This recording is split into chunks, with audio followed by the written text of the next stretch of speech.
family with an autistic son claims they were kicked out of the establishment. Take a look. He is not going to eat your food. We are going to buy your food.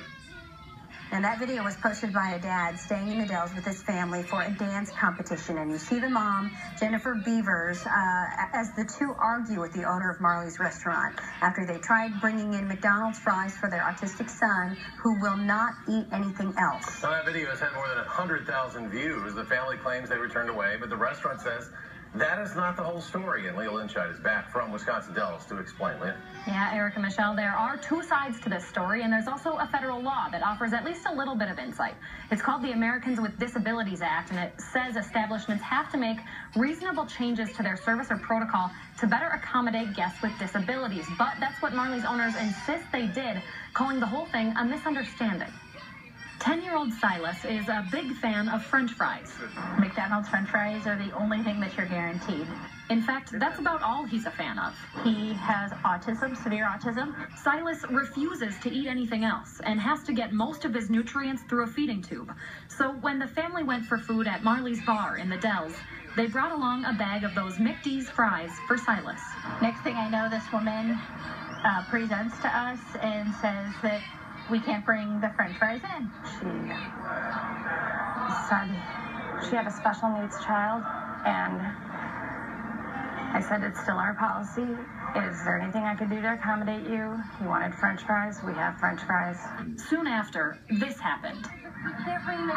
He is not going to eat your food. We are going to buy your food. But you're saying a special needs person is not allowed in Marley. Sir, you've been threatening me for how long?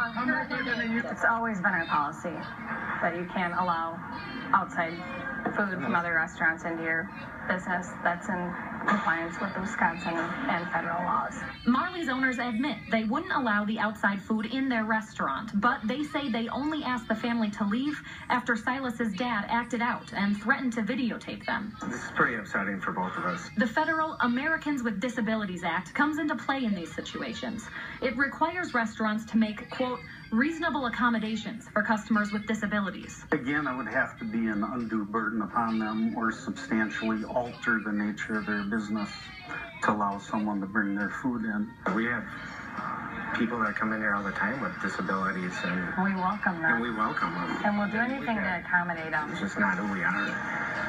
And I think if you talk to people in the community, you know, we're there for the community. We're there to help people. Silas's parents say maybe more autism education is needed. He has the right to go to public establishments. He has the right to receive accommodations. You know, there's ignorance, and there's also where people are not aware of what people with disabilities go through. Now, Silas's family says they decided to share that video to help educate people and make sure that situation doesn't happen to other families. Marley's owners, for their part, have called to apologize to the family. They maintain Silas's parents were asked to leave because Dad, James, was acting out and trying to shoot video, not because of the fries, Eric. You really want to try to see both sides of this story here. Leah, what does the ADA mean when it says reasonable modifications? What is a reasonable accommodation? That basically means you need to make a reasonable change to your protocol or service, something that doesn't fundamentally alter how your service runs. For an example, restaurants don't allow pets in, correct? Well, they allow service pets for people with disabilities who need service pets. So that's a good example of what a reasonable accommodation would be. But again, that's up to interpretation, Eric. All right, Leah Lynchide reporting that. Leah, thank you very much. Thank you, Ken. We are learning more about those killed in an act of domestic terrorism.